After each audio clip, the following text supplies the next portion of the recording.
Hello, hello, hello, everybody. How are we all doing this evening, this morning, this afternoon? I hope you're all having a fantastic day wherever you are in the world. My name is Gray Eagle, Sim Pilot. I'm a real world A320 captain, bringing my love for aviation and flight simulation to all you wonderful people out there. How are we all doing this evening? Welcome, welcome, welcome. We have Max Racing in the chat. Says howdy. Guess who's back? Yes, sir. Yes, sir. Yes, sir. Glad to be back after quite the little bit of a hiatus there. Wasn't planning on being gone that long, but with the combination of what was going on at work and at home, I was just decided to take a little bit of time and just step back for a little bit. But it's time for me to get back at it because, yes, wouldn't you know it, it's that time of year creeping back up upon us. Once again, it is time to get back in the simulator to get certified for another year worth of flying passengers all over this beautiful planet of ours. So, without further ado, we'll hop on into the aircraft here. You can see we're already started up and sitting on the runway, which is on design. I will try to do this as pretty much as close as you would see happening in the simulator. So I got a several pages of notes here, the gouge, if you will, for our upcoming recurrent training event. I'll try to match that as much as I can. I have changed some things around due to the way training is set up this year. There's a lot of back and forth between a lot of different airports, which is kind of weird. Usually the training is out of one airport. This year, for some reason, we're bouncing all over the place. So I'm going to try to keep it fairly consistent, fairly simple. We're going to do it out of Orlando because reasons. Orlando has long runways, is flat, don't have to worry about 10-7 pages and stuff like that, or engine failure procedures or company pages or anything like that. So that's what we'll do. A few other notes. This is strictly for flight simulation enthusiasts and flight simulation only. So anything said and done here is not for use in the real world. If you're a real world pilot, please consult your operating handbooks and SOPs. With that said, just like I did in my Train Like a Real Pilot series, we'll hop on into the flight deck. I'll try to keep everything exactly the same each flight we do. There may be some times where I have to go and reset the simulator. That is perfectly fine, as in the real simulator you're being moved back and forth all over the place. So I'll try to do that. When I do that, I'll put up the BRB screen and I will blank out the main screen. I shouldn't really need to blank out the main screen to reset us, but I'll try to keep the resets as short as possible. The other thing is, I will not be doing a full simulator session here each day, because that would be a full 4 hours of flying, and I'm not gonna burn myself out even when I do train for my recurrent training. I do not use an entire 4 hours at one time. I try to break it down into a maneuver here, a maneuver there. So I try to do the same thing. What I have planned for us tonight is about 2 or 3 different maneuvers. 2 of them actually can kind of be considered one maneuver, as we will be flying a SID and a STAR. And we'll be doing what I think I will do this is what I think I'll do is we'll do a CATIII. We will get something that fails on the CATIII pretty low to the ground, do a go around there, and come back down, come back around to do a CAT 1 to a landing there. I think that's how I'm gonna do that. And that's not exactly how we'll be doing things in the simulator. However, it will get it'll get the Rust equip number of CAT3 approaches that I think we'll be doing in there. We got two CAT3 approaches. One of them's a CAT3 dual. One is a CAT3 single. And there are some things that I just won't be able to do, seeing as the simulator doesn't simulate wind shear. I'm gonna have to completely skip that portion of our sim session here, but I should be able to come around and we will do one. There's 2 RNAV approaches in here. I'm gonna do one today. And instead of doing another RNAV approach for tomorrow's stream, we'll do a localizer approach, and we'll do 2 types of go-around. There's 2 different go-arounds they want to see. So that's what we have planned on for today, which is going to take, I mean, with all of that said, it is probably going to be a full 2 to 3 hours worth of flying just with that. And the thing that takes the most amount of time is resetting everything and getting everything done.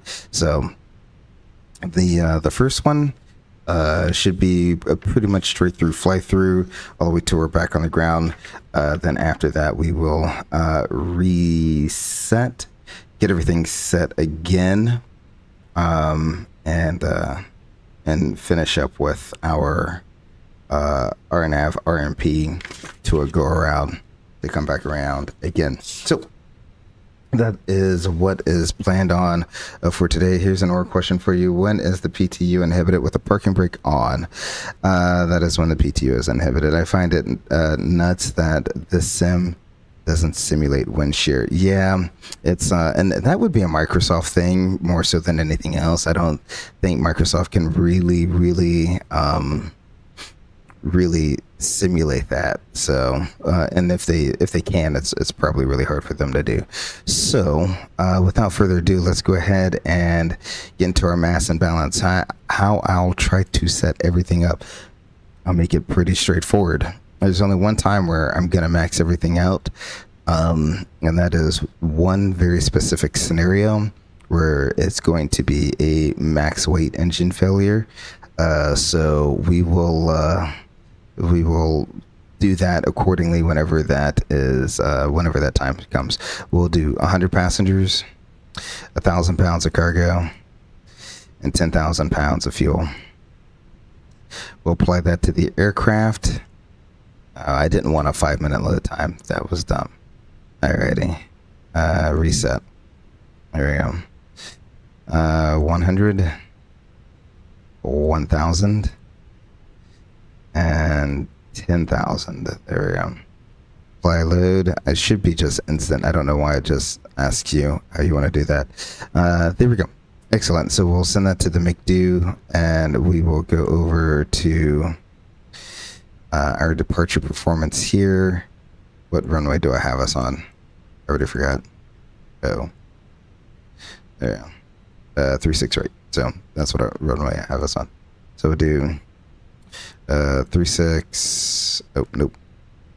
We want MCO. I do need to change the weather here. And the only reason is I forgot the wind. So the wind, ground level 270 at 10 knots. Oh, okay. That is actually exactly the wind I wanted. Okay. Well, there we go. I do not have to change that. 270 at 10. And a direct crosswind. There we go. We'll go ahead and zero that out. We'll sync that 127.3 as what we'll do with our assumed weight here. Everything else looks, well, it's going to be 15 degrees and 2 2. There we go, 15 degrees, 2 Everything else is standard. So they do try to keep everything as close to just being very basic as possible, simply because you're going through the same things a lot. So they want to be able to just be able to have everything set up and ready to go. We're in Orlando.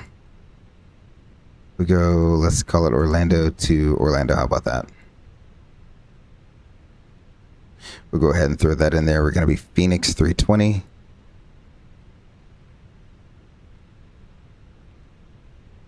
And our cost index, we'll just put in 5 for 56. There we go. 200 is the cruising altitude. We got that in there. Let's go ahead. Orlando 36.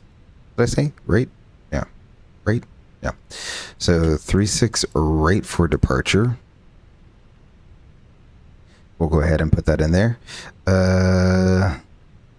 What departure should we do? We're heading north. I do like, so we are using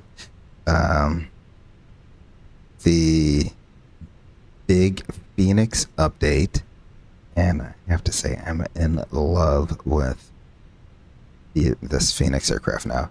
Let's see. We're heading north. We'll do north.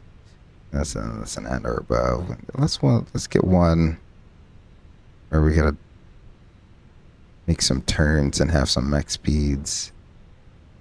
At or below 7,000. Okay, so we'll do the fishing. Was it the fishing? And then I need an arrival because we got to do a departure and an arrival.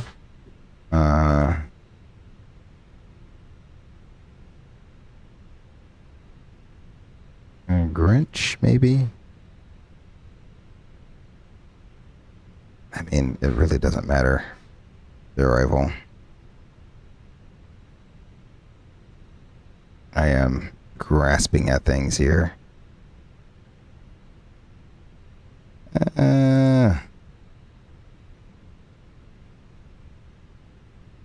Okay, since we're heading out this way, once we reach whatever the waypoint is here, we'll turn right back around, head towards Grinch, and do the arrival there.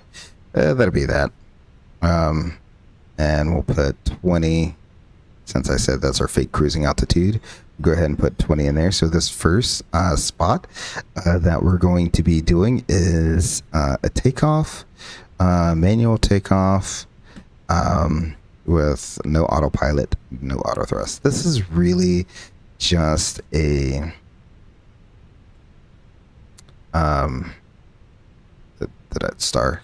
Okay, excellent. This is really just a maneuver in can you remember to move the thrust levers? So what we'll do is we'll do the fishing, and we'll call that whatever transition. Don't care, but we'll do that. All right, we'll insert that, and then we will do the Grinch 5 arrival 36 right. Well, that's 36 right. That'll be the Grinch 5. And we'll put James, whatever that is. James transition. Alrighty. Excellent. Performance already sent over. Excellent.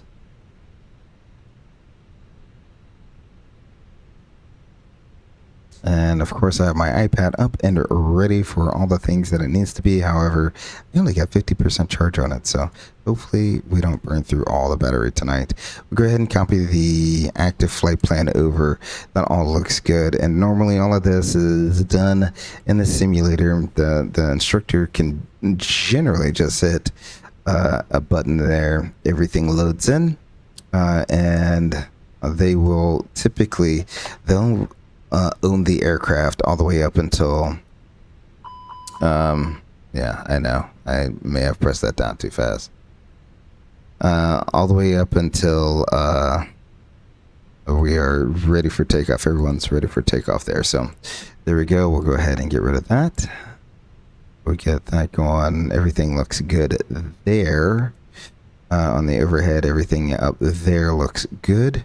Alrighty.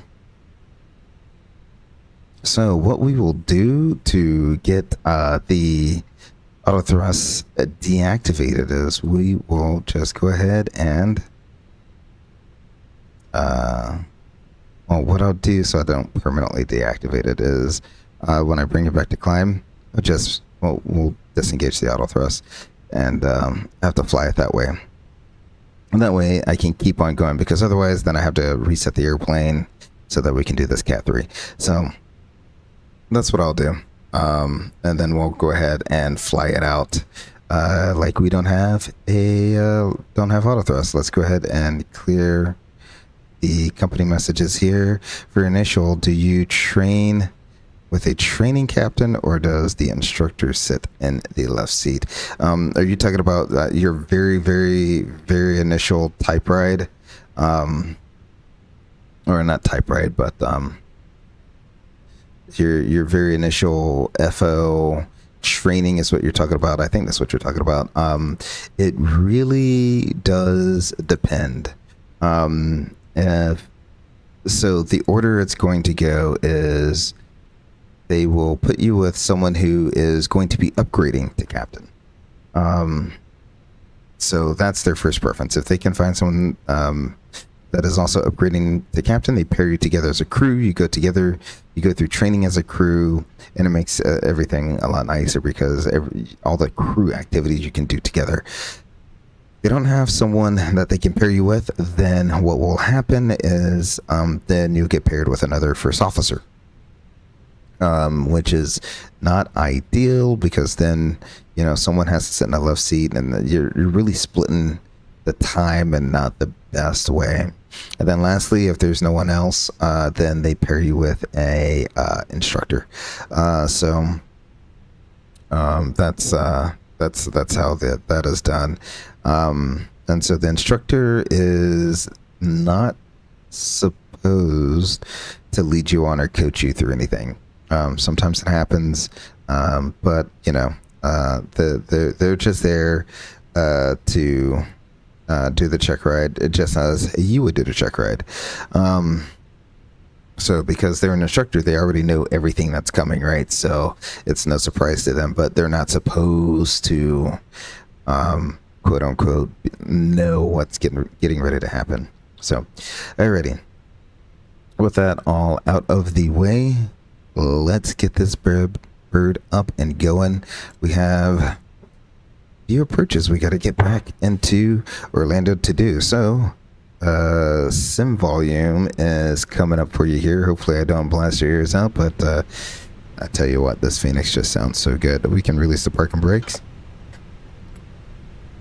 The other thing that they'll also mention for time's sake, whenever you're moving from spot to spot to spot, it's assumed that when the aircraft is in a state that's ready to go, all checklists have been completed, you're ready to roll. So the instructor always assumes that responsibility. So if something messes up, that's on them. Flex. Thrust set.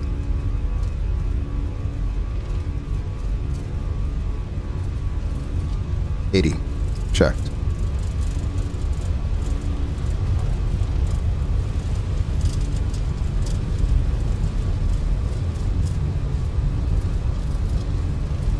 B1, rotate.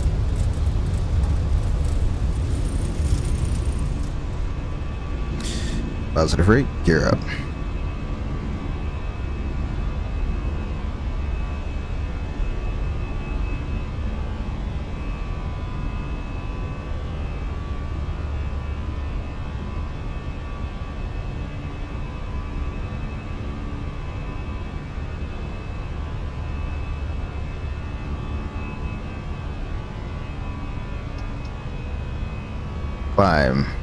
Climb set. I'm gonna disconnect the auto thrust at this time.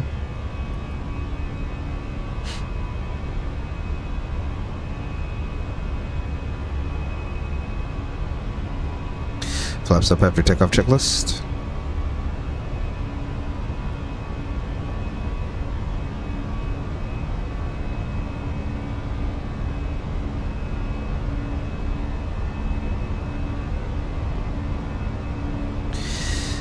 Ooh. Okay, there we go. It just took it a while. I thought it was not going to switch over to the cruise page, but there we go. Alrighty, the after takeoff checklist is complete. So what we do have here, we'll zoom in for a better view. We have a restriction, an at or below restriction. And so essentially what we're going to do is when we begin leveling off at, what is that, at or below 7,000, is it? So when we begin our level off here at 7,000 feet, we are going to need to bring the power back. So that's all this maneuver is really out there trying to do, is they get you to say, hey, remember, you don't have auto thrust, so when you level off, you need to not only just level off, you need to bring back the power. A lot of people will forget that. We have Alt Star. So what I'll do is I'll begin bringing the power back as we begin our level off here.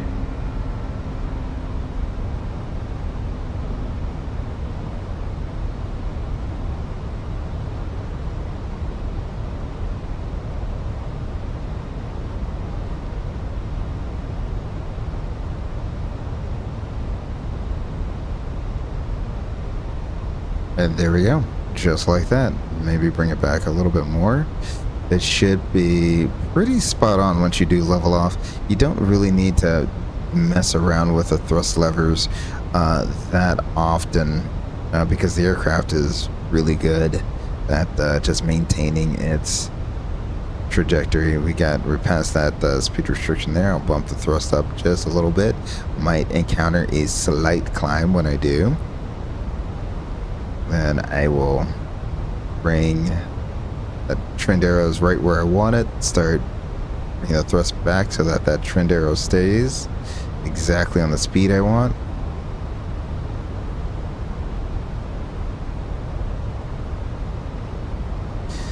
Just like that. Excellent. And really, they'll have you fly a handful of waypoints just to make sure that you're following the profile, you're not exceeding any speed limits, and you remember to touch the thrust levers. So that's all this maneuver is all about. It's fairly simple, fairly straightforward, and a great way to start off the sim. It eases you into the simulator. Okay, I'm hand flying the aircraft, you know, I'm getting a feel for the simulator. Because most of the other times you're using the highest level of automation you possibly can throughout the rest of the sim, which mimics the real world as well, because in the real world most of the time you're gonna be using automation, especially like in weather like this where you're in and out of the clouds the whole time. I mean, yes, it's great to hand fly it, but I like having the autopilot do all the hard work when I can't see outside. I'm a VFR pilot. I like looking outside when I'm hand flying the aircraft and being able to just enjoy the experience there. So we have passed that. I'm going to go ahead and bring the thrust levers back up to the climb detent. Climb detent is a fixed thrust mode. So there we go.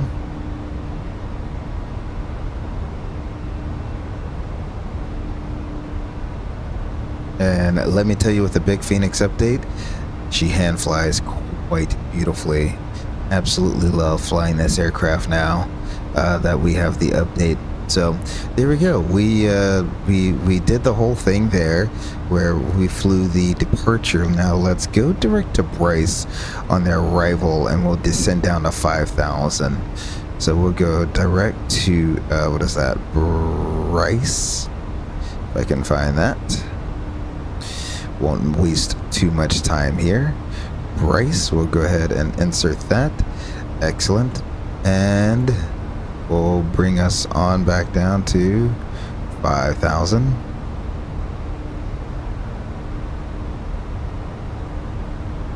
Top of descent reach. I know. What we'll do is we'll go open then.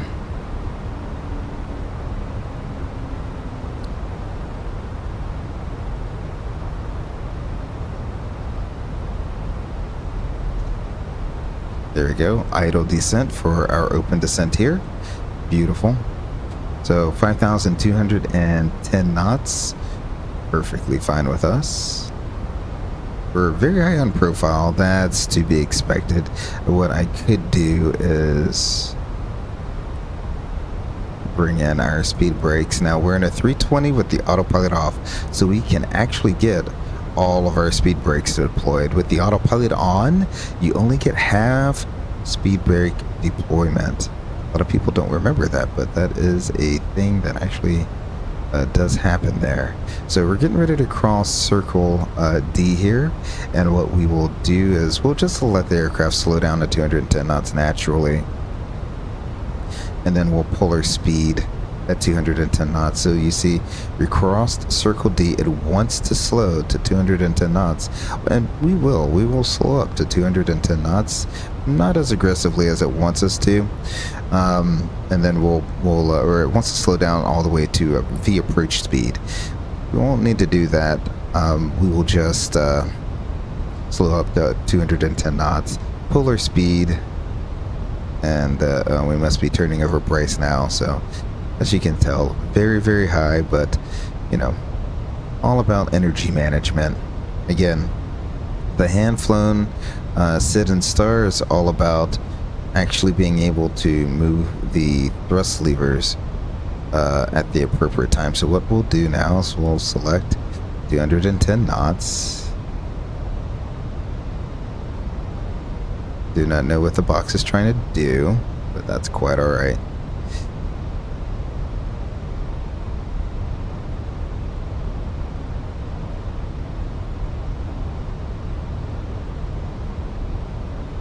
We'll just follow the flight directors on around.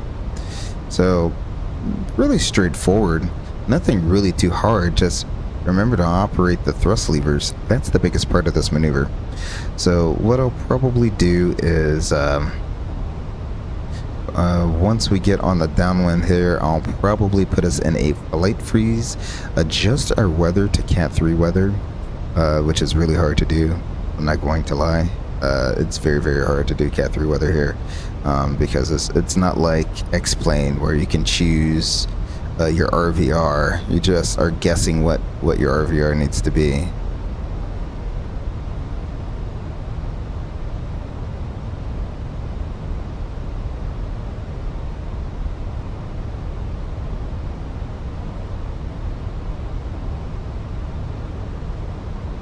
And we're 6 for 5. Beautiful.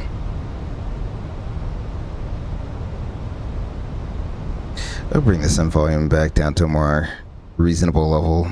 Forgot that I had it that loud, but there we go.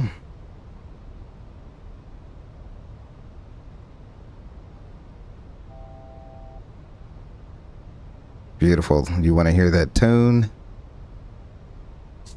And as we begin our level off here, what I can do is bring the power up. That's going to naturally bring the nose up as well.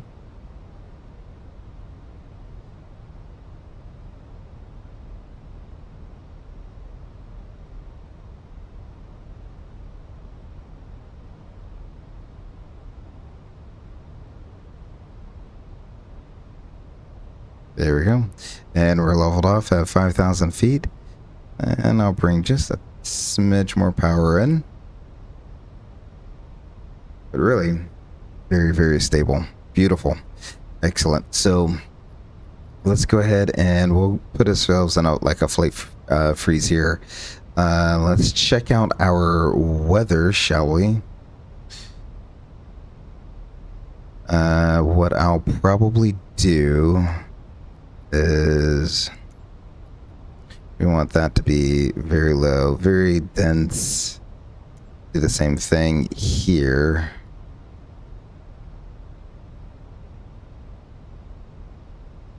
So I'm just going to put all the layers at the maximum. and we'll see how that works. The wind layer should remain the same, 270 at 10. That works fine. Excellent. So let's go ahead and I'll reestablish automation since I'm not actually flying the aircraft. So auto thrust is on. With the thrust levers to the climb detent, you saw the FMA said lever climb. That's what it wants you to do. So you do what it tells you it wants you to do. So we have the auto thrust on. Alt nav. Auto thrust is armed for now. I don't know why it's not armed. Maybe because we're in flight freeze or not all active. Maybe because we're in flight freeze, but it is what it is. Alrighty, so we already have the ILS to 36 right in there. Let's go ahead and bring up that approach plate, shall we? Go in here, approach. And the only thing I would like to see done better here is a better indexing of this, but that's quite alright. So we got the ILS 36 right, Cat 2 and 3.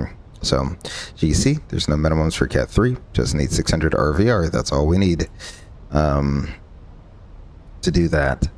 Let's see. Is there a... Can I go in? Let me go ahead and start that. Is there a failure I can do of the auto flight system? Oh, they do have wind shear. Ooh. Reactive wind shear detect. Don't know what that means, but we'll try that. All right, we're gonna try that.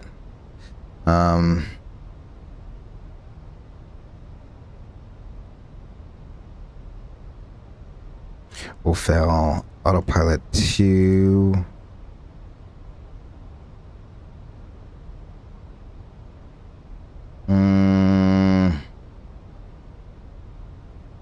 At or below this MSL. What's the altitude here? I guess that's the big question, is what's the altitude? Oh, nope, that's not what I want.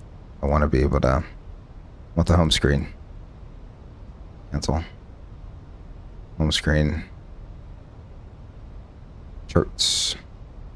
92 feet. So... let's call it 192. Yeah. We just call it 192. Gives it a little bit of time to arm. 192 feet MSL.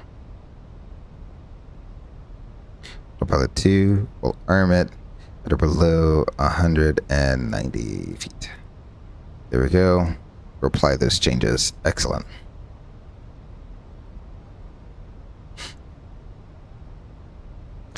Excellent. So that is armed. We can go back and look at our approach plate here. Let's go ahead and we can verify the approach. And since it's the 36 rate, when we come back around to do an ILS at 36 right every time, we're just going to consider it brief. So we'll just do this one time where we get Silky at or above 3,000. That looks good. Then we have J-Core. That's going to be at or above 1,600. That looks good. And then it's about 5 miles to the runway on a 3-degree glide slope. 5 miles, 3-degree glide slope to the runway. Our missed approach is a 005 heading to 500 feet. Do not know why there's a top of climb there. And then we'll intercept a 353 track. Is that what that is? 500 and then climb on a left turn 3 to 3,000 on a heading at 309 and outbound on a 248 to Demeanor and hold. So does this take us all the way out to Demeanor? The other thing is this airplane runs super smooth now. I do not have frame generation turned on, and I am getting impressive frames. I'm quite impressed with the update here that Fenix did. So that all looks good. So RNAV, we're looking for IOJP 110.7. We got IJOP, IOJP 110.7005 is the front course. That's close enough, 3-degree glide slope. We have that set. We can go ahead and put MCO in here.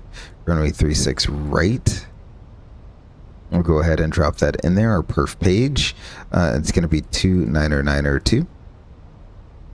15 degrees. And this is why they try to keep the scenario very, very basic, very, very standard, is because you're going to be re-entering this data like all the time. And in fact, if it's not, if it's something different, if they're constantly changing it on you, then they're going to have an ATIS that they hand you.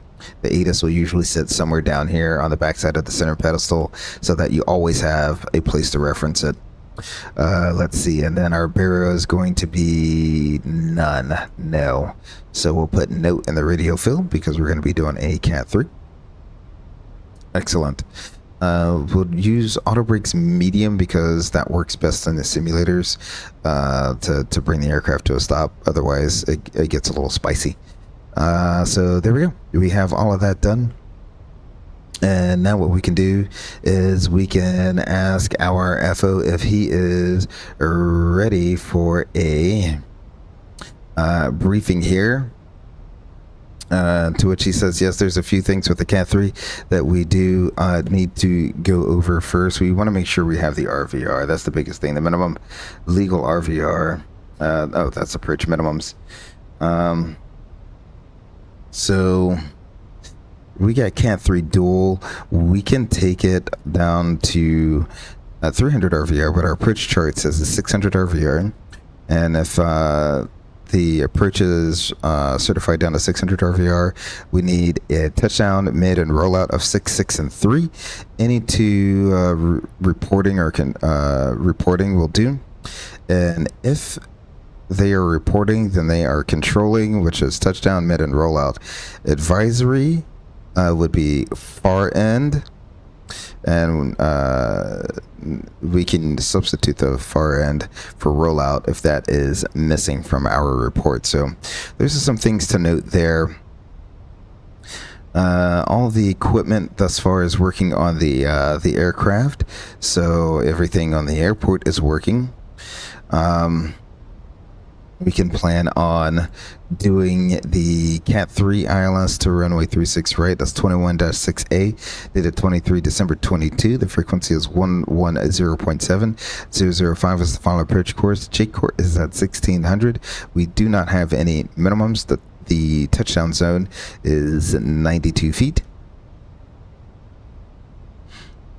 The MSA around the Orlando VOR is 33,000 feet. That's all quadrants. We're going to use full flaps, medium auto brakes. If we do need to go miss, plan on a soft go around Togo if we need it.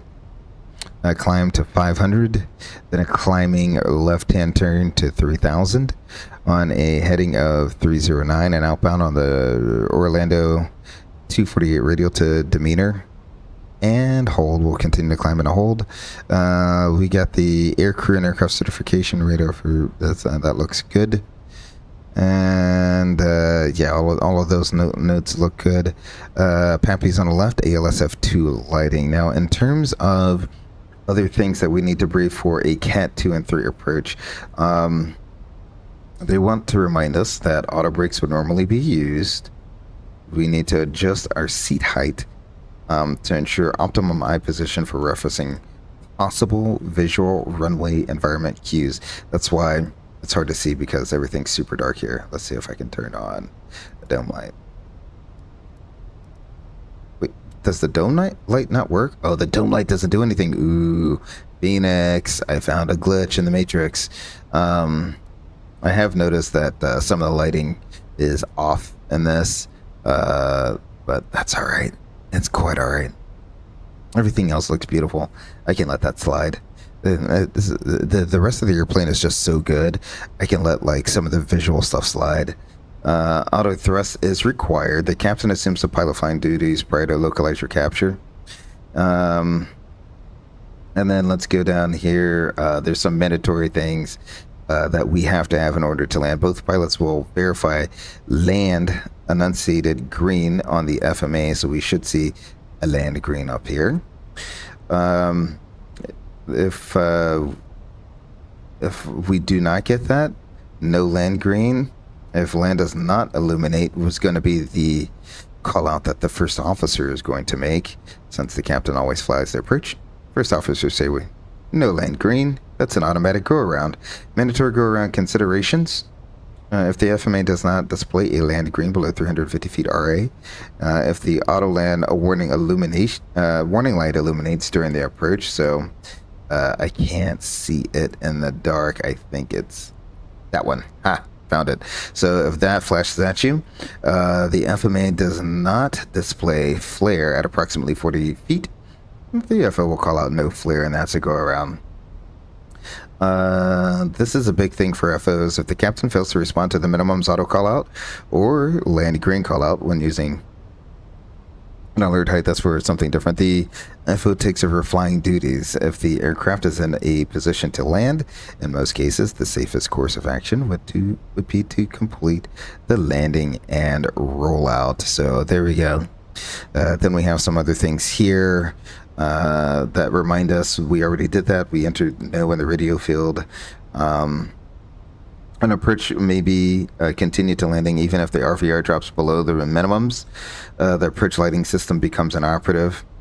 And that's something different for CATIII dual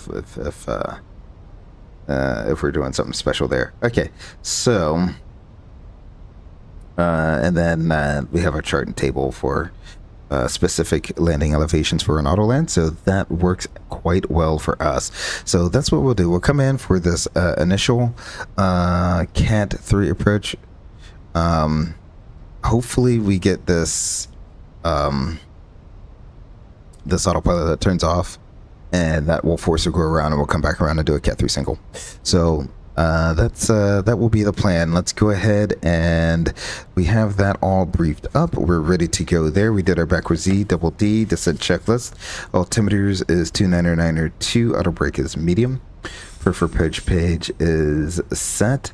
Arrival briefing, reviewed, no star. The CAT3 ILS 36 right, status is checked. Descent checklist is complete. So there we go. We'll go ahead. I will unflight freeze us there. Yep, we'll let the airplane settle in. A lot of times they'll let you let the autopilot fly the airplane for a little bit before they start giving you stuff in the sim, because that can sometimes happen. Nope, that's not what I want. I want silky.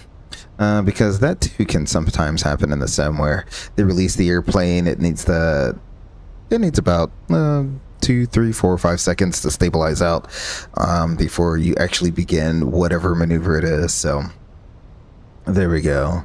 Now I'm really interested. I want to test out that predictive wind shear thing, see how that works out. Would you consider picking up the parallel 42 add-on for the Fenix? No. Are you talking about that? That's the one where it has all the immersion, like where you can see like the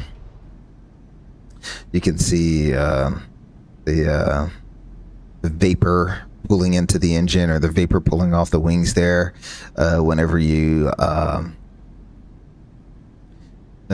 take off or land and stuff like that. I mean, to be fair, they do a really good job. It's just I don't think that's something that I would necessarily want to spend my money on.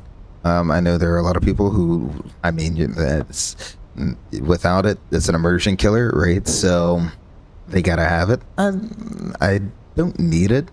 It looks cool. 100% it looks cool. But I'm not trying to spend a crazy amount of money on my flight sim, you know? So I think Microsoft honestly does a pretty good job with their special effects. So long story short, no, I wouldn't get it. If you want to get it, go ahead, because it does add a lot of cool effects to a lot of different third-party aircraft. I think it's a lot of different third-party aircraft. I don't know if they do it for the default airplanes. I'm just not too sure, but I know they definitely do it for third-party aircraft. So we'll go ahead and descend down to 3,000 feet. I forgot I'm a little high here. So we'll go down to 3,000 feet. We'll arm the approach. I'll go ahead and, since I messed that up, we'll get the speed brakes out. Flaps 1, speed verified.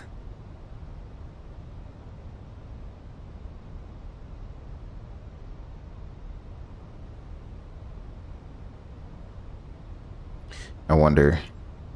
Nope.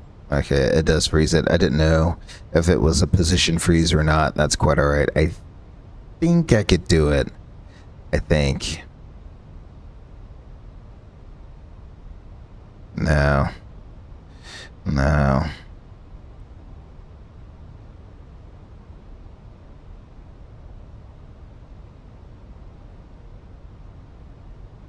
We'll vector ourselves back around.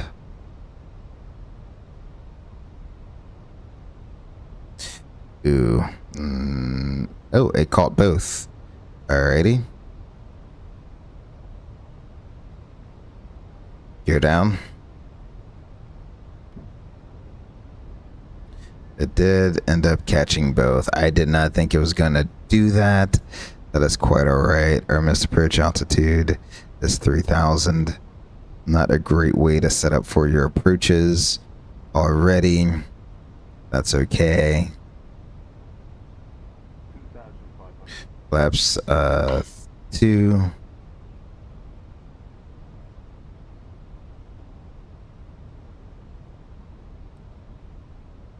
Flaps 3.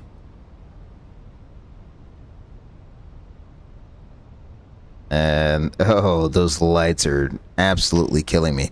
Flaps full before landing checklist. Altimeters are 29902 and 2160. Engine mode is norm. Landing gear is down and 3 green. ECAM memo. Landing no blue before landing checklist is complete.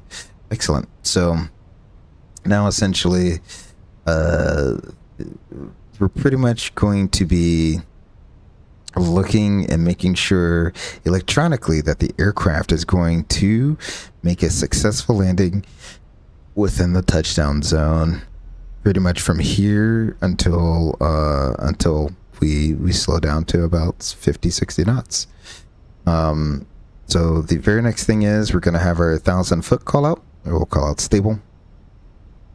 500 foot is right just near our land green call out.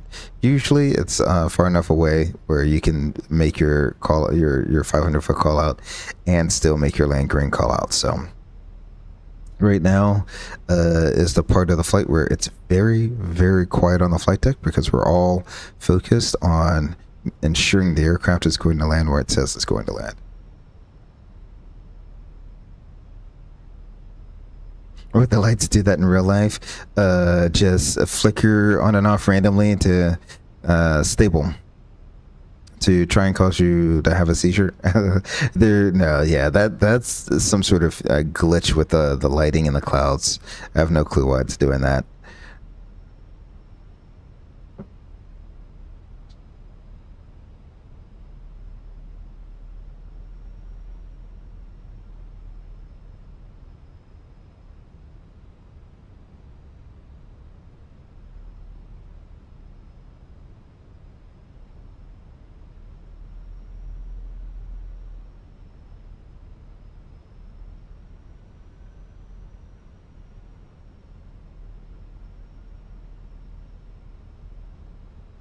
.500 stable target sync 7.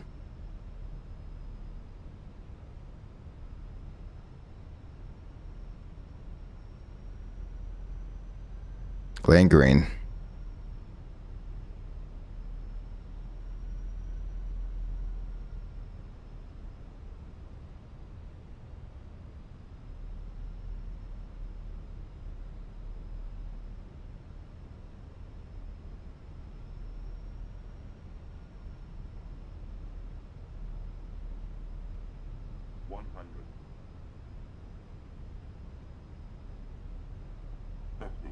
Go around.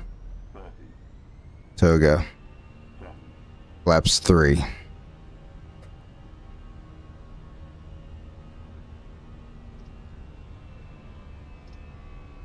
Climb. Climb set. Positive rate. Gear up. Set the missed approach altitude. 3,000 feet set. The entire Fenix 320 is on the missed approach from runway 36 right. Fenix 320, roger, fly the publish miss. We'll fly the publish miss. Fenix 320. Alrighty.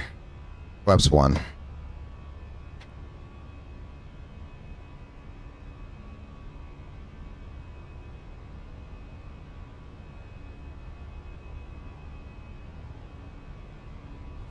Flaps up after takeoff checklist.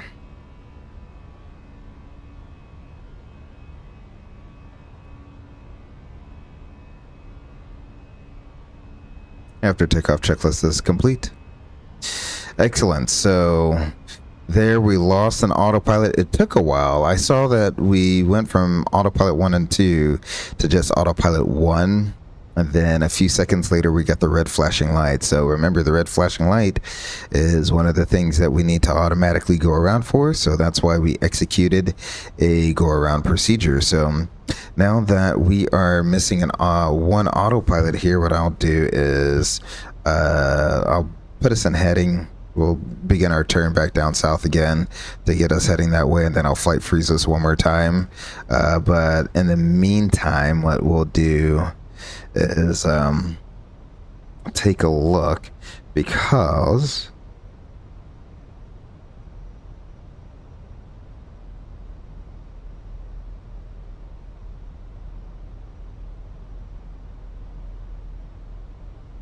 yeah, so in order to do a CATIII dual, you gotta have 2 autopilots engaged. CATIII single, you just need 1 autopilot engaged. So with that, we are down to 1 autopilot, so we can do a CATIII single. However, we need 6, 6, and 3. We need the touchdown plus 1.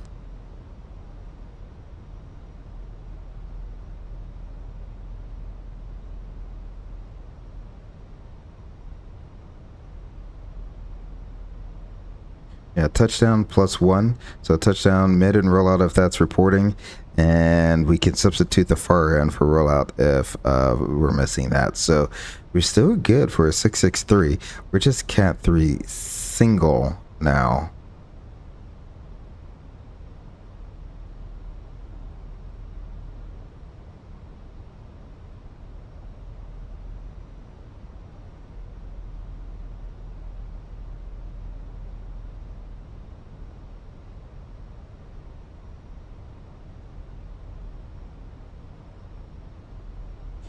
And because we are CATIII single, what we will do now is we need to enter 50 feet. That's going to be a decision height that we have to see something. Because we're CATIII single, we have to see something at 50 feet, or else we cannot continue. So what I will do, the nice thing about going into Toga is it gets you to restring the approach. So I'll go ahead, and once we get a beam silky there, I'll try to flight freeze us. Let's go ahead and we can activate the approach phase. Let me take back our speed again. We'll activate the approach phase. Everything is still in there. However, we need 50 feet in the radio field. We have to see something at 50 feet, either the touchdown zone light, something like that at 50 feet. To continue until landing. With that said, what I will do is I'll bring the weather up just a little bit to make sure we are going to see something there. So I'll go ahead and bring that down to, I don't know, like, there you go. Something. I really wish they would do an RVR here versus just using a cloud layer to determine what you need. So yeah, there we go. There's no ECAM associated with that. Let's go ahead and check out the status autopilot 2. It should say CATIII single as well, since we only have 1 autopilot, but that's okay. Alrighty, so that's all done. We'll say that our briefing is complete. It's pretty much everything's the same, except now we have a 50-foot altitude that we need to see something at. And our backwards Z double D, we can go ahead and assume that is completed. And we can roll right into a descent checklist. Altimeters is 299er, 2 auto brake, Medium perf approach page is set. Arrival briefing no star. Cat 3 single ILS to runway 36 right. Status is checked. Descent checklist is complete. So as you can see, you'll be running through a lot of things multiple times throughout the sim. So the instructor try to keep you as on track as they can, especially with things being set up in a different way, where you could be doing this at one airport in this runway, and then the very next one you're doing 15 minutes later is at this airport in this runway. So it can be very disorienting, but they try to do a really good job of keeping everything and everyone on topic and on track of where they should be. Let's go flaps 1, speed verified, excellent. We will not rush ourselves this time.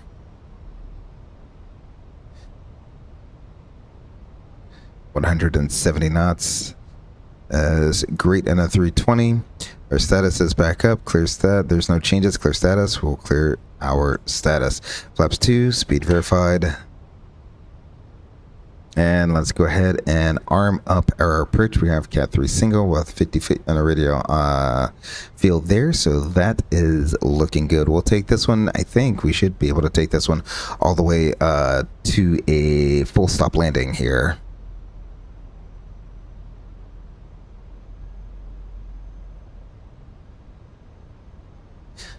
So that's the other thing is in the simulator, they'll send you, they'll vector you all the way to right just here, and then they'll position freeze you so that you can get everything else done that you need to. There's no rushing in the simulator by the instructor. Now sometimes what'll happen a lot of times is for your check ride, for your LOE, they'll try to vector you off the star and onto their approach really quickly, and then give you a change of approaches right there. So there's a lot of stuff that you need to do. They try to purposely get you behind the aircraft to see how you're going to respond and how you're going to react. I don't think that's a cool thing to do. Yes, sometimes that happens in real life, but usually it's not. They're not doing it at the absolute worst times where you're about to turn on final, and then all of a sudden, you know, all this other stuff happens and you got to rebrief the whole approach. So there we go. Localizer capture, glide slope capture. We can set our missed approach altitude. That's 3,000 feet. It's set. Like I said, this airplane is looking absolutely fantastic. The artwork, the visuals look way better. Like I instantly, when I got into the aircraft, I noticed that the texturing is different. It's better. It's up to 2024 standards. It just, everything looks like, I turned on this aircraft today and I said, I am on a real 320. Even something as simple as the overhead lighting, it even looks more realistic. Even the overhead lighting looks more realistic. Everything from head to toe looks exactly how it would in the airplane. So with that said, let's go ahead and go gear down. Flaps 3, speed verified. Flaps full, speed verified before landing checklist. Altimeters is 2992 and 1760. Engine mode is norm. Landing gear is down, and it's still doing its self-check. There we go. Down in 3 green, ECAM memo. Landing no blue. Before landing checklist is complete. Yeah, the lights would not be flashing like that. I think that's just a strobe effect that I don't know. Microsoft is freaking out about the strobe lights for like no apparent reason at all.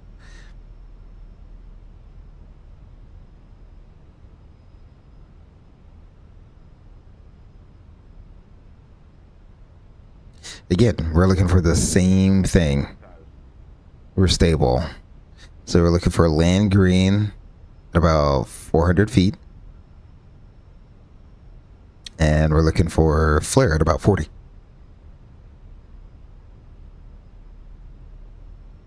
And we should be able to see something here by the time we get down to our 50-foot decision height.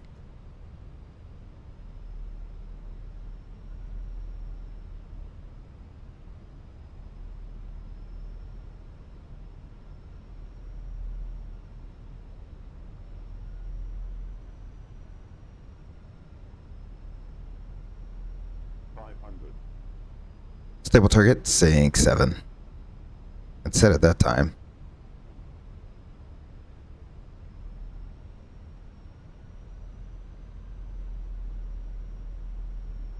And green.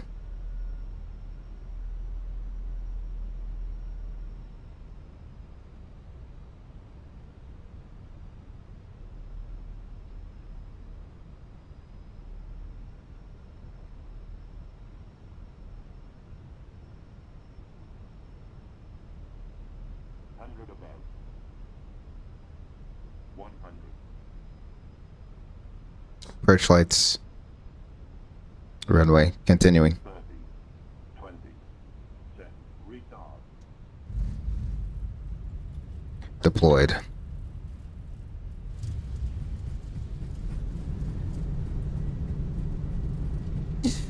$80.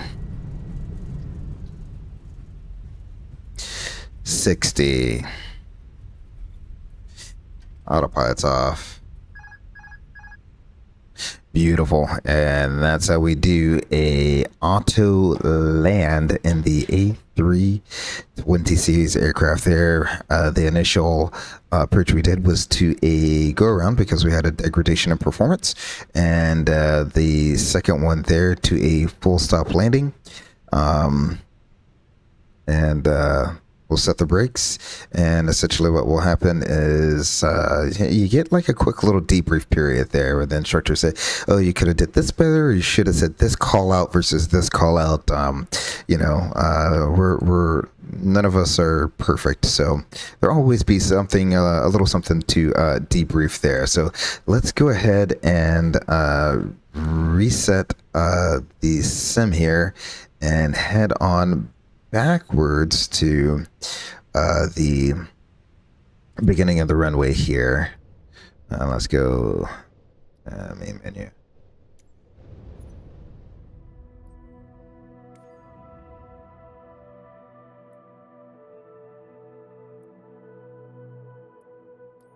There we go. We'll go ahead and do that. Load right back into the sim.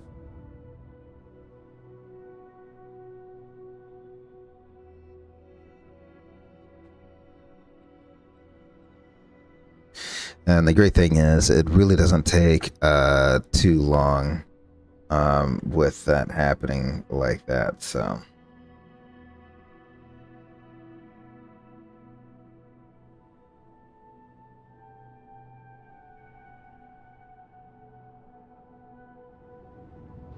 there we go. Almost as quick as the real simulator when it resets there. So let's go ahead, click ready to fly. That'll pop us right onto the flight deck here.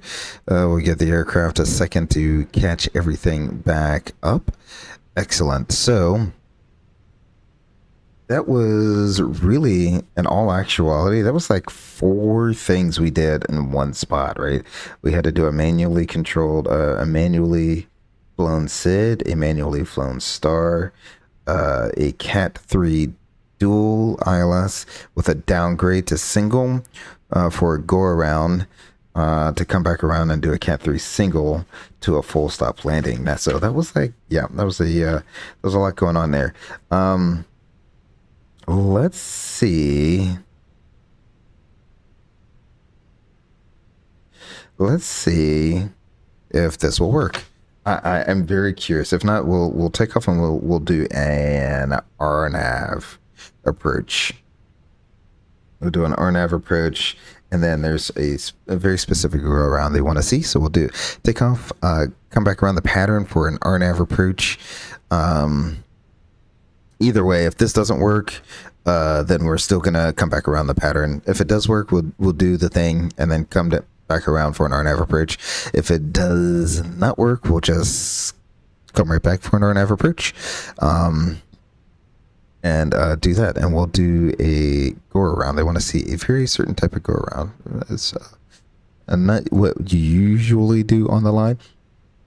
It can be something that happens, especially when it's a ATC directed go around. Often they do it at the worst time possible, so it kind of puts you in between a rock and a hard place here. I want units. I just wish this would, I need to save that, but that's just me. All right, maybe I will save that. Do not need any of this.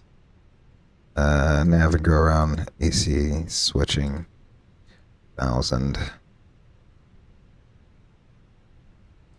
and 8,000. Does that make sense? Okay, airline sentence applied. Okay, cool. I hope that's the right way. Okay, so let's go ahead. Like I said, we keep everything very simple.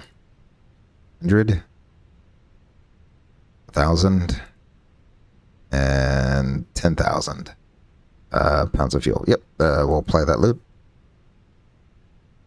Instant. Dismiss. We can send that to the McDo. Come over here. Go to our departure here. We want MCO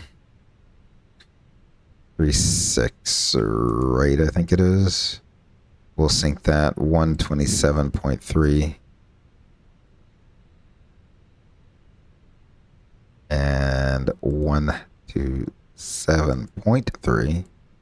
There we go.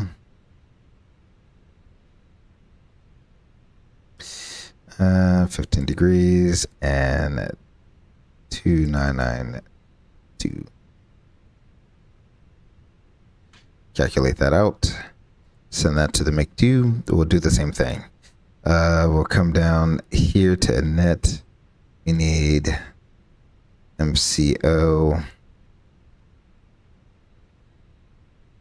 And maybe for tomorrow, what I'll do to make it go a little bit quicker, it really wouldn't make much of a difference, is have a sim brief where I can just hit init. It brings everything in. It really doesn't matter because we still got to put in most of this stuff anyway here. That is already brought in. 36 right. It doesn't matter. What did we do? Fishing last time. So we'll do that. And then the RNAV. So is there an RNAV RMP to 36 right? Because really it's an RMP approach, but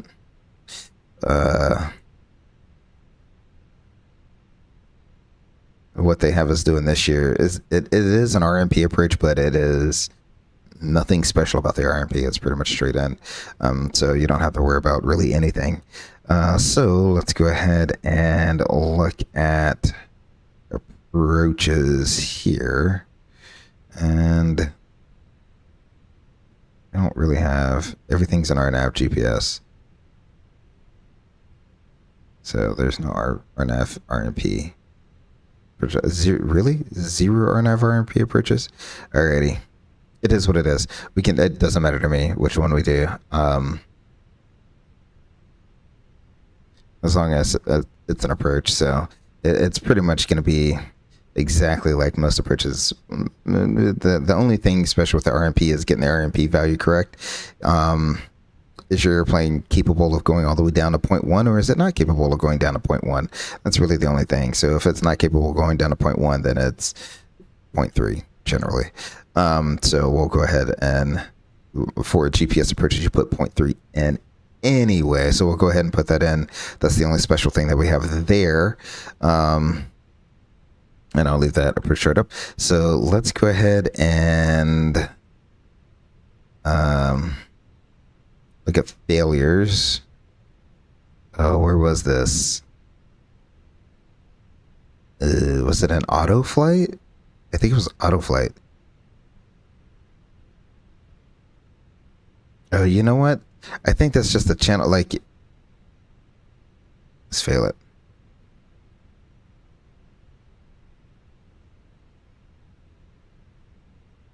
Yeah, I think that's just a channel.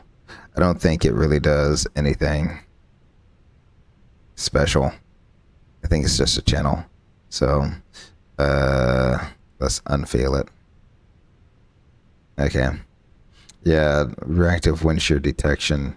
The channel itself would fail. I don't think there's a way to do any wind shear, honestly. Like where like that's the whole thing. I don't know. Alrighty. Well, that's quite alright then. We will not worry about that. Wind shear in the simulator is not fun anyways.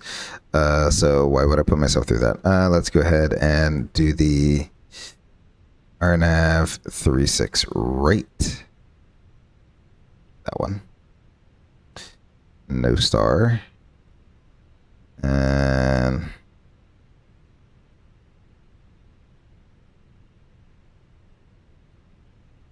did you try out the radar? I did. It paints things. I think it paints what's actually in the real world. It doesn't paint what's in the simulator. So that is fun. Did I not star it? Yes, I did. So that's very interesting. If only we could do a terrain escape. That one, what they typically do is they take you to a place where there's a mountain, and then they fly you right towards the mountain. But for some reason, that's not on the syllabus this year, so I don't know why. I'm pretty sure we've done it literally every year since I've started. So it's not on the syllabus this year. I guess, I mean, the syllabuses tend to be generally overall packed. Flowsy, nah, I'm not going to put a VIA in there. A VIA. We'll go ahead and insert that. Excellent. And then we have performance. Yep. Secondary flight plan. We'll go ahead and copy the active flight plan there. And so what we will do now is, since I can't do the wind shear, we'll take off and we'll immediately turn back down south. We'll do an RNAV. I'll put the position freeze back on, and we'll do the RMP approach to 36 right. We'll do a go around and ooh, okay. Oh yeah. Alrighty. And after we do the go around, there's going to be a failure. Nothing much there. In terms of the failure, it's not that big of a failure there. Just to get your blood warmed up a little bit for all the other failures that are to come. Alrighty, so now let's go ahead and put in, let's do like 5,000 feet for now. What is all of this? Oh, because I have an active flight plan right there, that's why. Okay, so we got that on max. We have flaps that need to come down to 1. I'm pretty sure it needs to be 1. Yep. That looks good. That looks good. That is on. That is tested. I think our lights need to all come on.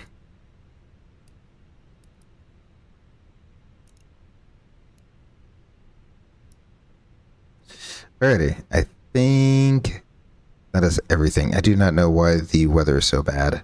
Let's go ahead and improve that. I wonder if it held on to it from last time, which is perfectly fine. I'm glad it held on to it. But I don't need you to be nearly as bad. I need you to be RMP minimums or GPS minimums. So there we go. We'll lift that up a little bit so that we get a decent amount of visibility. Beautiful. Alrighty. Everything else is looking good, at least from my standpoint. Let's go ahead and put these back on over. That needs to be the default. Don't know why it isn't. Excellent. I think everything is set up. So that's the thing with doing this at home, and my home simulator is you're kind of responsible for all the setup and getting everything done and set up and ready to go. Takes a little bit of extra time versus the instructor just pressing a button, doing a once over and making sure everything's ready to go. So I think we are all set and ready to go here. Let's go ahead and release our parking brake, and we will just take off and head on down to do a GPS approach, shall we?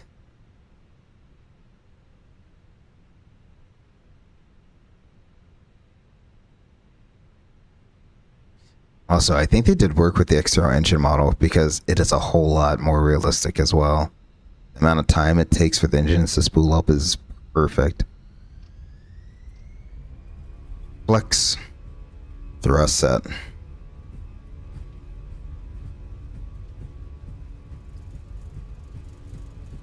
$80 checked.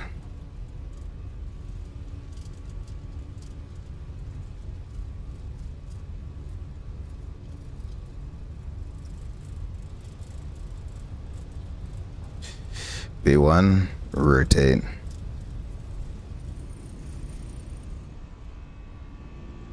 Positive rate. Gear up. Autopilot 1.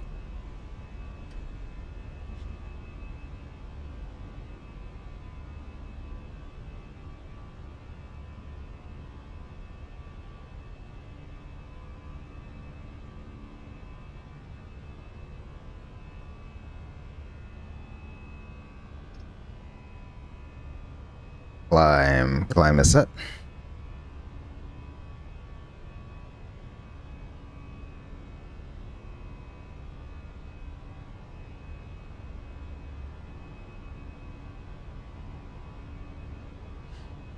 Flaps up after takeoff checklist.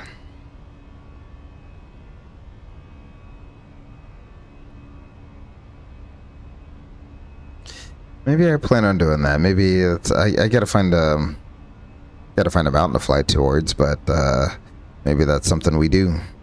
And usually as well, just so you can see how close you get, it's done VFR, and it's not done during a check ride. It's done during a non-graded event, so that they really want you to see and learn. That's the biggest thing, is they want you to see and learn. That's the objective there, is to show you that, hey, you know, you're gonna get, you know, these call outs from the airplane. Look how close you are to a mountain when you get these call outs. So that's kind of what they want you to take away when they do these demonstrations. Alrighty, let's go ahead and we'll go westbound for a second.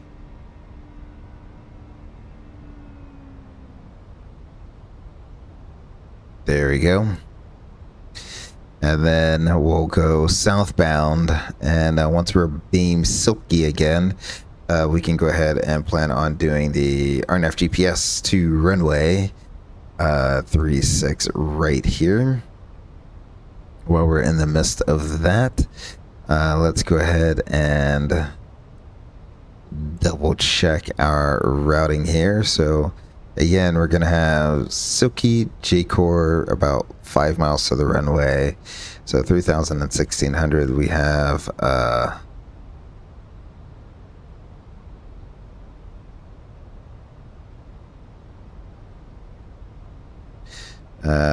we got silky. Oh, I don't have constraints on there yet. Silky J-Core at above 1,600, and then it's 5 miles 30-degree glide slope to the runway. That looks good. Again, 500 feet out to demeanor and hold. Once more direct. That looks good. Let's go southbound now.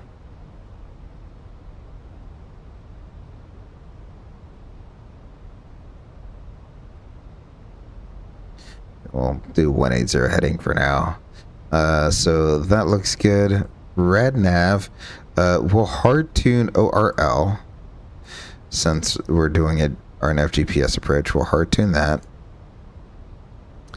Everything else is blank. That's perfectly fine. Progress page here, we're going to want 0.3 since it's a GPS approach. And let's do KMCO 36R. That looks good. Excellent. We will go over to our performance approach page here. I'll go ahead and select our speed. And we will activate the approach. Enter your destination data 2992. Now you see why they keep everything the same is because they want you want to be able to just fill things in, right? You don't want to be what's the weather? What's the weather? What's the weather? You don't want to constantly be asking the same question there. So they try as much as they can to make the weather the same exact thing. And so with this one, we have an LNAV and VNAV. It is a DA, so we don't add this 454. That looks good. We'll do full and medium. Excellent there. Let me put this back in a normal way. I'll adjust my heading ever so slightly so that I'm tracking well. And I'll do a direct to radial length of FLOZ so that we clean up a lot of this stuff here. Direct to radial length of FLOZ. That looks good. We can execute that. All right, sweet. We have that all said and done. Let's go ahead and we did our backwards C double. Well, I haven't done my double D yet though. So we want to go position and monitor and nav aids deselect our radio nav aids, and then back to data again. We want GPS monitor. We're pretty much just looking to make sure we have satellites, 6 satellites. That's good. Excellent. Now we can go ahead. I'll add a little bit more spacing here. Now we can go ahead and ask our first officer if he's ready. Well, before we go through a briefing, we always want to make sure we're legal to do the approach and that we've set everything up correctly. So fortunately, they have some stuff on our QRH to help us with that. We have a decision tree. Is the required equipment for their applicable approach operational? Yes. Is the temperature within the Barrow VNAV temperature limits noted on the briefing strip? Yes. Are LNAV VNAV or RNP minimums depicted on the applicable category aircraft? Yes. Then enter the DA and the performance Barrow field. So we can enter the DA. That's exactly what we did. Some LNAV minimums, you gotta MDA must do it arithmetic, right? So that is all done there. What's the minimum amount of satellites allowed? Oh, you're gonna get me on that one. I would say 3 or 4, or sorry, it might be 4 or 5, because you need 3 to triangulate, or gives you speed, and then 5 gives you like altitude. It's something like that. I forget. That's a long time ago question there.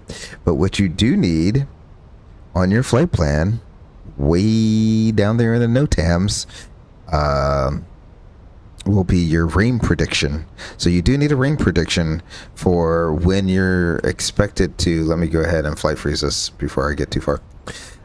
You are gonna need to have your rain prediction for the time frame that you plan on shooting that approach for. So it's essentially plus or minus an hour from your ETA.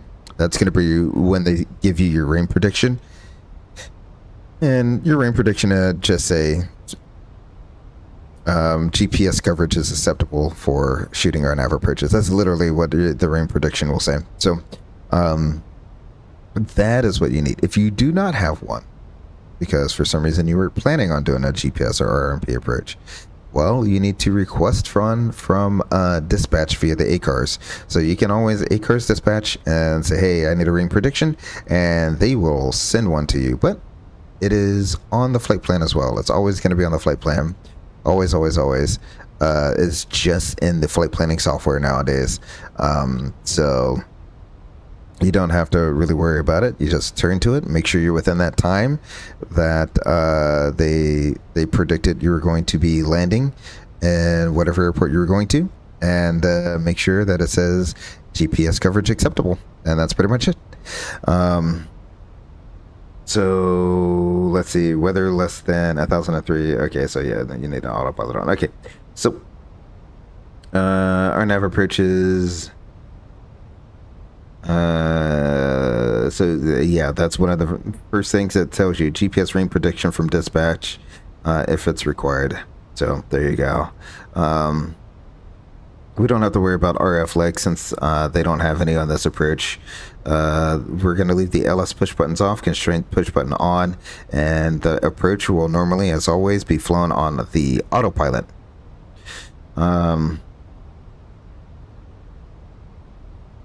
MCDU, we validated the flight plan progress page. We got 0.3 in there, and I forgot to double check.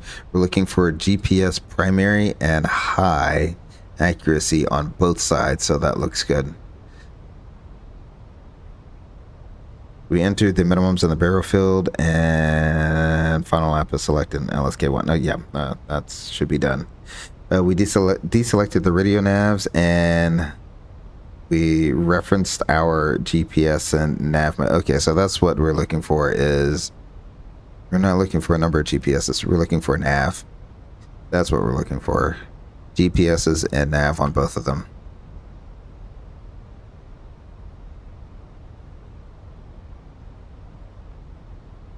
Alrighty, so a lot of stuff in here, pretty standard stuff. Select the approach push button to arm the approach.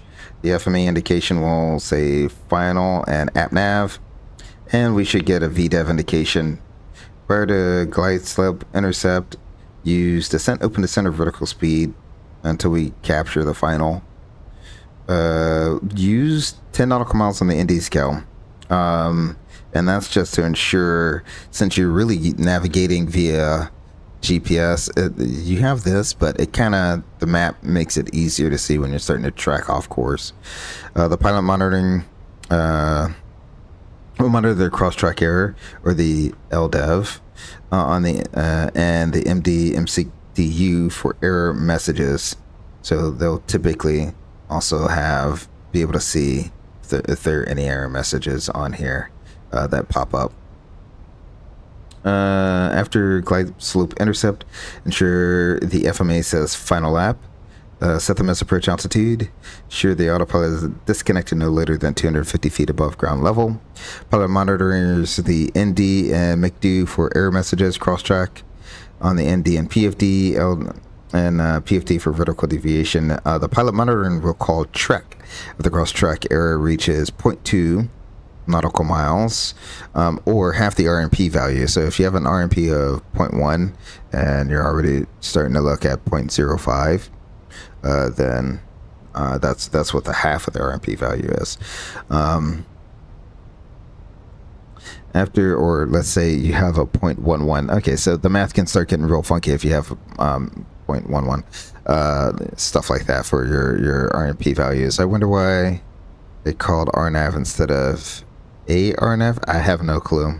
It's the naming convention. You know, the states name it differently than other countries as well. It is what it is. As long as you know it's a GPS approach and not an AR approach. AR meaning authorization required, meaning it's an RMP approach essentially. That's what it means. GPS approach is a DPRS approach. After final approach for glide path intercept, we'll call out path if it reaches a half dot deviation, so half dot deviation, or plus or minus 50 feet. Execute a go around if we get one of the following: primary GPS primary lost, or nav accuracy downgrade message is displayed on the ND and or MCDU. Any failure or degradation of equipment required to complete the approach. A cross-track error greater than the RMP value, which is 0.3 in this case. Vertical deviation of 3/4 dot, 75 feet. So pretty much almost right there to that first line. FM GPS position disagree ECAM, FMS 1 or 2 position difference, or map not available is displayed. So when stuff like that happens, it says to utilize the heading and available nav aids to avoid known terrain. An immediate toga climb away from terrain to the MSA may be required. So it's pretty flat out here. We don't have to worry about that. So there we go. That's all the reminders that the company wants us to go over prior to shooting the approach. Now we can go over and brief our co-pilot here. We'll be doing the RNAV GPS to runway 36 right. Data 22 it's 22-8, data 16 April 21. The final approach course is 005. J course at 1600. We have LNAV, VNAV, and minimums of 454. Touchdown zone is going to be 92 feet. The MSA is 3,000 feet all the way around. The Orlando VOR, we're planning on doing flaps full, medium auto brakes. Land us off to go around. If we need to go miss, climb to 500, then a climbing left turn to 3,000. Direct to demeanor and hold. Let's see. We are within our temperature range here, so that's good. We have a GPS equipped airplane. We're not DME. We're not a DME aircraft, so that does not apply to us. Everything else is good as far as the notes go. Pepe's on the left, ALSF2 lighting, and we'll just plan on stopping on the runway. Call it a day there. A standard landing assessment will apply since everything's working, and I think I may have covered anything. Is there anything else you would like to add? No? Excellent. Well, in that case, let's do a descent checklist. Altimeters. We have 29902. Auto brake is medium. Preferred approach page is set. Our arrival briefing is reviewed. No star. RNAV GPS runway 36 right. And our status is checked. Descent checklist is complete. Ed E says, hey, Grey Eagle, how are you doing? Ed E, welcome. Hopefully you're having a fantastic night. We're getting ready to do a GPS approach into Orlando here. We just finished up our descent checklist. I will go ahead and take us off of flight freeze. We'll let the aircraft finish freaking out there, and then we'll go direct to Silky down to 3,000. So we'll go direct to Silky. I'll go ahead and throw that in there, and we'll go down to 3,000, do an open descent there. And the other thing with a RNAV GPS, RNAV RNP, however it is, the great thing about that is you can arm the approach up whenever they clear you to, and whenever the aircraft's internal logic system says that it has met all the requirements to activate the approach, it will activate the final lap. So that is exactly what we'll do. We'll go ahead and arm the approach. You see we have alt final and app nav. That is good there. We're 4 for 3. We'll go ahead and begin slowing the aircraft down.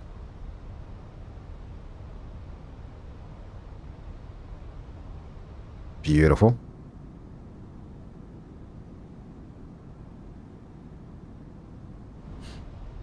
And as boring as this looks, right? It's like you haven't seen anything this entire time. This is pretty much how the simulator is. You take off in low visibility and you see clouds for 4 straight hours. Sometimes you pop out of the clouds to land, and sometimes you don't. And that's pretty much what you know, flying the simulator is like every year. Yeah, doing good, thank you. Glad to hear that, Eddie. Very glad to hear that. Let's go ahead and go flaps 1.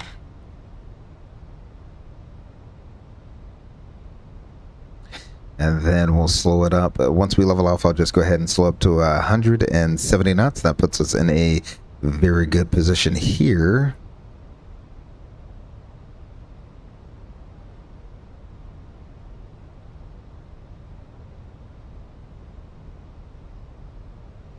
It's a great regime to be in for the A320. Is 170 knots on flaps 2. You can pretty much instantaneously slow down from there, whatever you do. So excellent, excellent, excellent.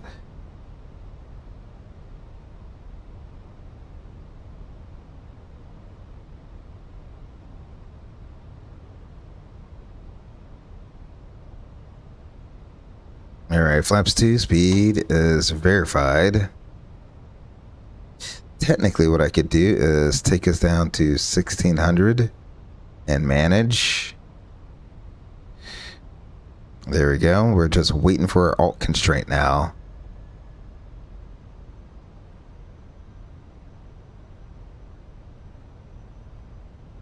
We have final lap. We can set the missed approach altitude. So that is a 3,000 feet. Yeah, 3,000 feet set. Beautiful.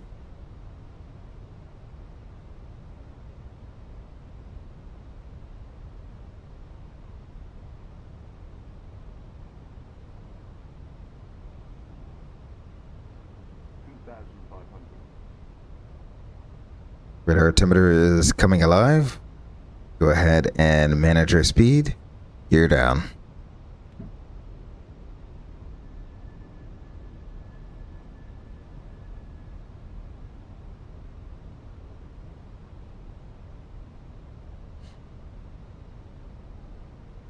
Flaps 3. Speed verified.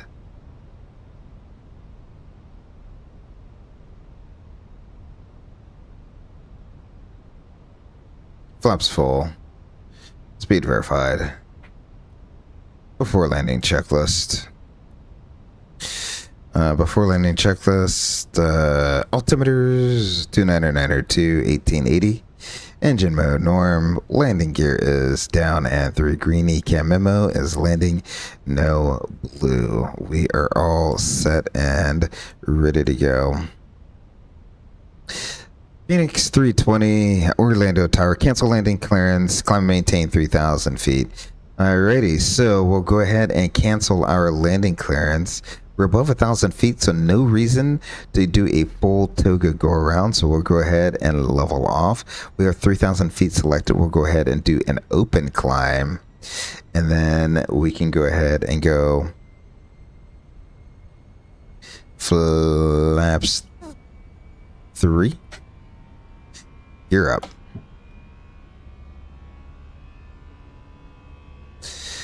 Our missed approach altitude is set. We'll just climb right on up to 3,000 feet.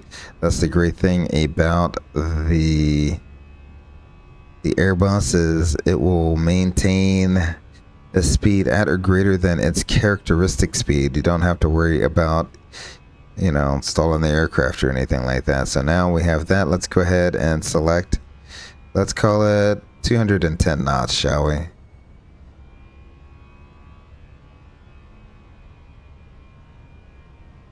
So now I can go flaps 1.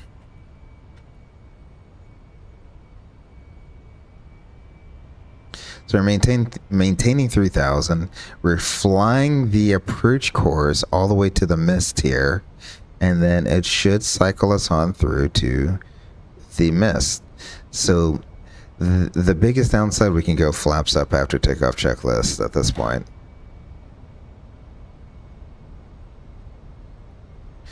So that's what they want to kind of see with a go around above 1,000 feet. They don't want to see a full move the thrust levers into toga and then move it back and doing all that stuff. They want to make this nice and easy. So you see, we're going to fly the approach all the way to its missed approach point, and then we're going to fly it all the way out to the holding point. The downside with doing it this way and not moving the thrust levers into the toga detent is if we come down to the FMGC here, there's no approach. There's no approach. So if you were here for the CATIII that we went around, I obviously moved the thrust levers into the toga detent. Well, when you move it into the toga detent, it knows you're going around and it knows you're going to want to come back around for a landing again. So it will go ahead and bring that back up. So it will resequence the approach for you, so that so when you come out of the hold and you go back down, it's already set up and ready for you to go. However, not the case here. So what we'll do is I'll get we'll break off. We'll head back down south again. And how do I get an approach in there? Well, that is a good question. What we're going to do is we're going to just put in a new destination, or if it's in your secondary, there's two ways to do it.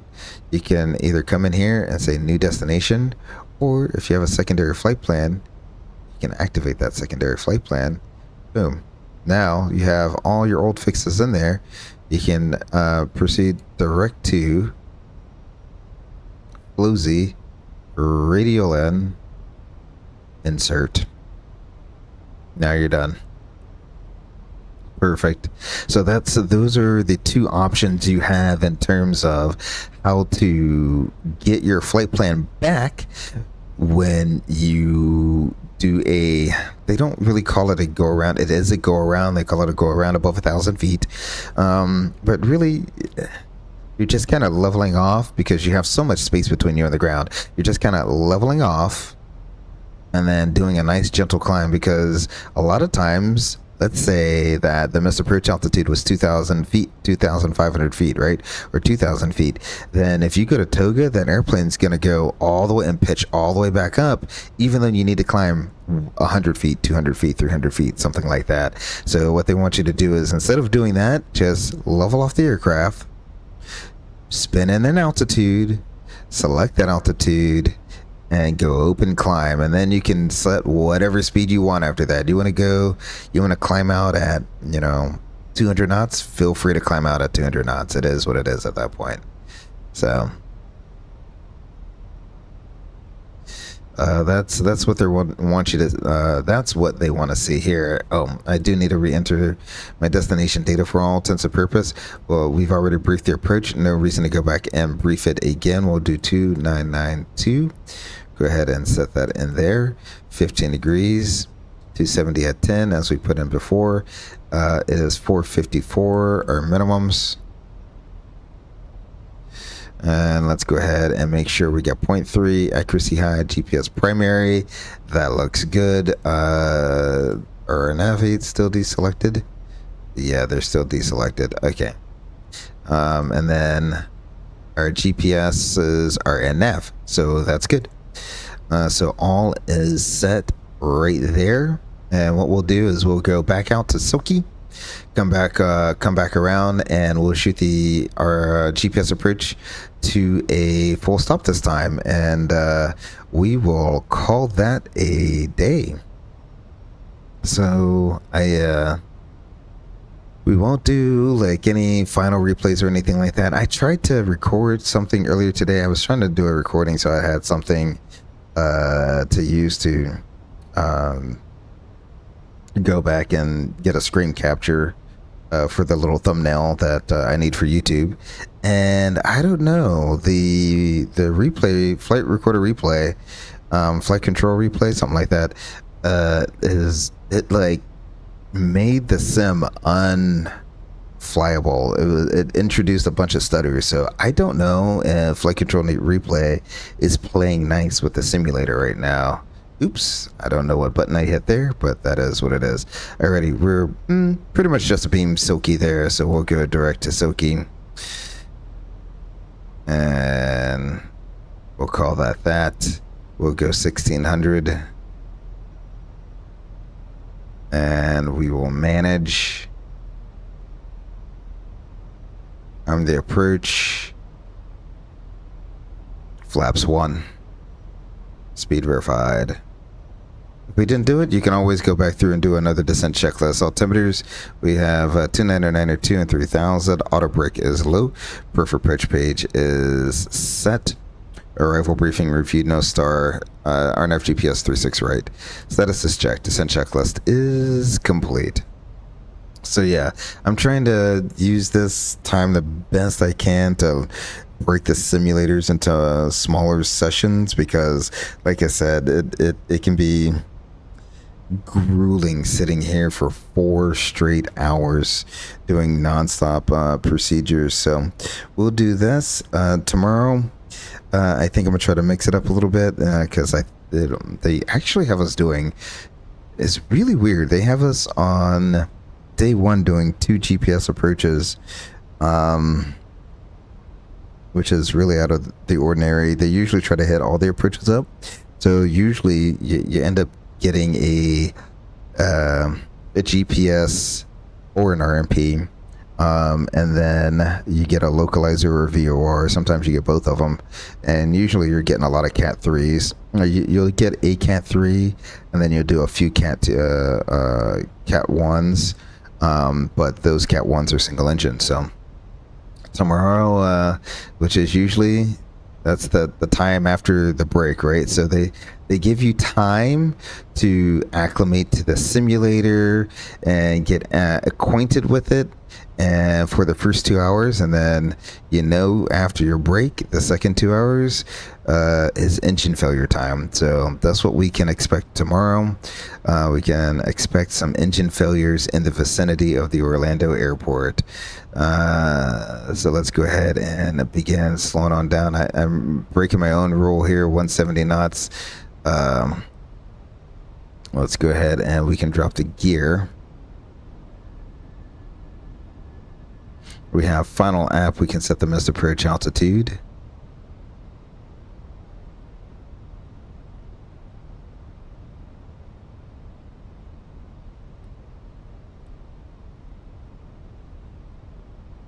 Flaps 2, speed verified.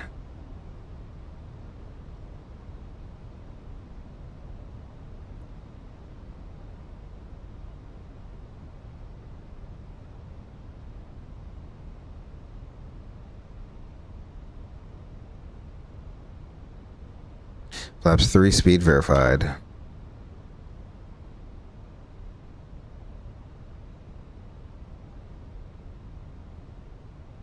Flaps full, speed verified before landing. Checklist altimeters is 292 and 1500. Engine mode is norm. Landing gear down, and 3 green. ECAM memo is landing no blue. Before landing checklist is complete. Eddie says, question, if I go missed and put autopilot back on, will the Phoenix fly the missed approach? Yes. Yes. It should fly the missed approach. It will, well, I will answer that question once we do get on the ground here. I'll answer that question for sure. We're stable.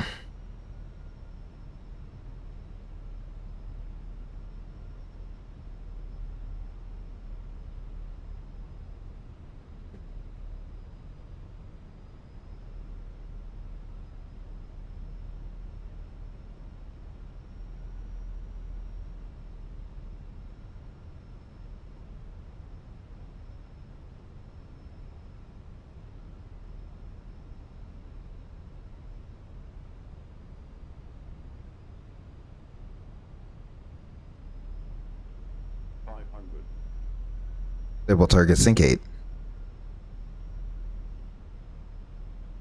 100 above.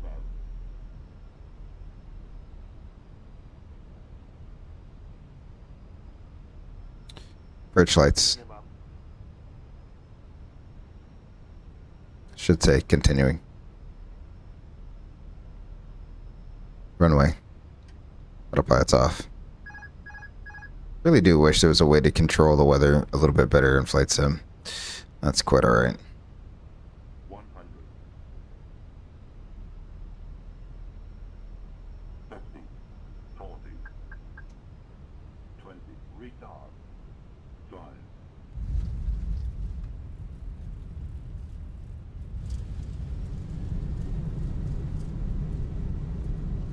Deployed. 80. 60.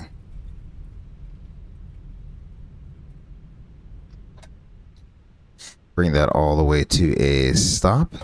There we go. We'll set the parking brake there. And yeah, well, to Eddie, just to clue you in. So there's two types of systems you can have on the Airbus there. Where is it? Airline model. Yeah. So the Fenix has it where you can have either one. So you have nav and go around. You want that selected on. That's going to be your newest FMS versions. The older Airbuses don't have that. So, or I mean, it might be airline modifiable, like it says airline modifiable. So you can have it in nav and go around, or if you don't have that equipped, what will happen is when you go to toga, it'll go into go around track essentially. So it assumes that, oh, you want to go around. You obviously know what heading and altitude you want. I'll fly go around track until you tell me what heading and altitude to fly, or until you give me something to nav to. And so that's why if you saw on the missed approach we did earlier, where we went a missed approach above 1,000 feet, I just kind of left it a nav. And once it reaches the missed approach waypoint, it will continue naving to the holding point. And same thing if you go missed and you have nav and go around and you go to toga, it's going to cycle that box to the missed approach and it will start flying that for you. So that I hope will answer your question there. It really depends on how your aircraft is equipped, whether it will fly the missed approach for you, or if you have to put it back into nav, from go around track back into nav to get it to go to the missed approach point there for you. But yeah, that was that. That was what I would have to say. I would hope is a successful first half of our simulator session here. At this point, with stop the aircraft, set the park and brake, do a quick little debrief here, and head on out for a little break, because we all know what's happening right after we come back in from our break. It is 100%, 1000% engine failure time when we come back from our break. We'll start tomorrow off a little easy. We'll try to get a localizer approach in before we start getting the engine failure stuff. But yeah, plan on doing that back out of not Chicago, Orlando. We'll try to keep everything as simple as possible. We'll try to stay in Orlando for the whole thing, unless I feel like changing it up. I might feel like changing it up. We don't know. But I'd like to thank Max Racing and Ed E. Thanks for coming out. I really do hope that you enjoyed following along with me for my recurrent training. Be sure to tune in tomorrow as we pick up again for some single engine work. Until I see you at the very next stream, please remember to take care of yourselves and each other. Until then, I'm Grey Eagle. Peace.